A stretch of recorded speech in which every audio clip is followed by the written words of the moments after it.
ভারতের স্পন্সরে, ভারতের প্রেসক্রিপশনে এই যুদ্ধাপরাধীদের বিতর্কিত বিচার ব্যবস্থার নামে জামায়াতের আরেক নিরীহ নিরপরাধ নেতাকেও ফাঁসি দিয়েছে।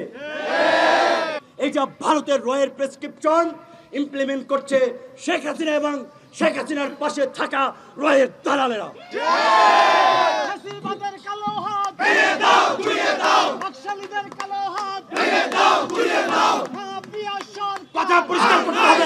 কথা পরিষ্কার করতে হবে। অনেকেই আমাকে পরামর্শ দিয়েছেন ভারতের বিরুদ্ধে কথা বলো না।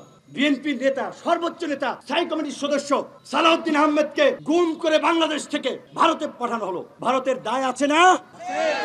বাংলাদেশের নাগরিক কিভাবে গুম করে তাকে ভারতে নিয়ে যায়? নিশ্চয়ই ভারতীয় গোয়েন্দা সংস্থার সাথে জড়িত ছিল। বিএনপি নেতা ইলিয়াস আলী ঢাকা বিশ্ববিদ্যালয়ের ছাত্র, তাকে সে কোথায় আমরা জানি না। কেন তাকে গুম করা হয়েছে? কারণ আপনাদের নিশ্চয়ই মনে আছে টিপাই বিমুখবাদের বিরুদ্ধে এই ইলিয়াস আলীর নেতৃত্বে লং মার্চ হয়েছিল।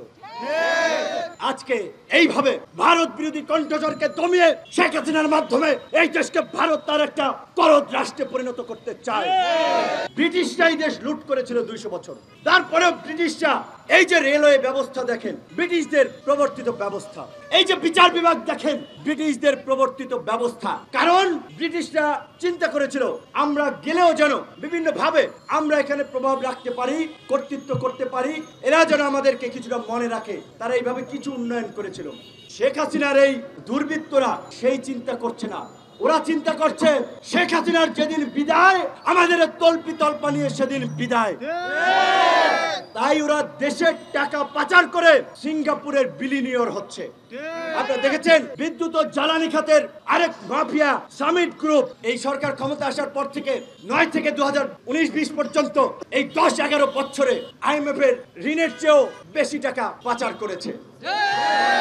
আজকে এই যে আমাদের ব্যানারে যে লেখা বিদ্যুৎ ও জ্বালানি খাতের, এই বিদ্যুৎ ও জ্বালানি খাতে গত 10 বছরে 92,000 কোটি টাকা ভর্তুকির নামে দলীয় লোকদেরকে ভাগ বাটোয়ারার সুযোগ করে দিয়েছে। এই গ্রুপ ওই গ্রুপ ভাগ বাটোয়ারা করে নিচ্ছে। আজকে 50,000 কোটি টাকার জন্য আইএমএফ এর দ্বারে দ্বারে ঘুরছে 50,000 কোটি টাকা। আর আমাদের দেশ থেকে প্রতি বছর 1 থেকে 1.5 লক্ষ কোটি টাকা পাচার হচ্ছে। আইএমএফ এর ঋণের 3 গুণ আইএমএফ তো কিস্তিতে কিস্তিতে দিবে। আর প্রতি বছর এই যে টাকা পাচার হচ্ছে সরকারের সহায়তায়, সরকারি দলের লোকেরা শেখ হাসিনা সেই ঐকিক নিয়মের ফুটো কলসির মতো কলসিতে যত পানি ঢালে আর তত কলসি ফুটো করে পানি নিয়ে নেয়।